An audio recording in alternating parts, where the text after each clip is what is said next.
दोस्तों, आप लोग ये जानते हैं कि जल्द ही अयोध्या में हमारे राम जी विराजमान हुए हैं। तो ये कहानी अयोध्या की सत्य घटना पर है। आइए जानते हैं कि क्या है।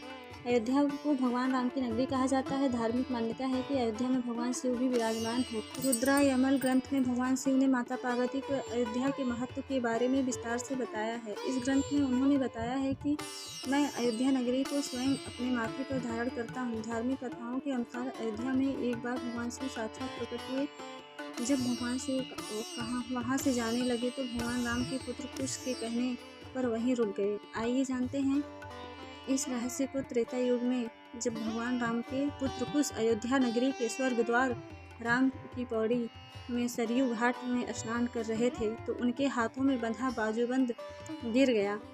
यह बाजूबंद नागलोक की कन्या कुमुदनी को मिल गया और उसने इसे रख लिया। जब इस बात की जानकारी कुश को हुई तो वह क्रोधित हो गए। उन्होंने संपूर्ण नागलोक के विनाश का श्राप दे दिया।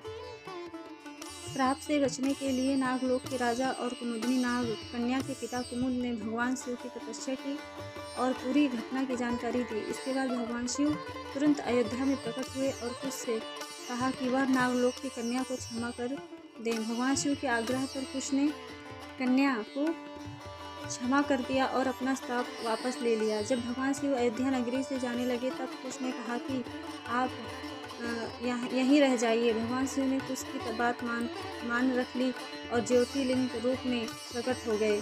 नागों के कारण भगवान शिव अयोध्या आए थे, इसी कारण इसे शिवलिंग को नागेश्वर नाथ के नाम से जाना जाता है। आज भी वही ज्योतिर्लिंग इस मंदिर में विराजित है।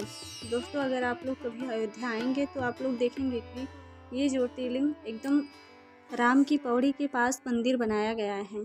तो आशा करती हूँ कि आप लोगों को मेरी स्टोरी पसंद आई होगी और अगर आई हो तो प्लीज़ अपनी बहन का सपोर्ट करें और सब्सक्राइब ज़रूर करिएगा।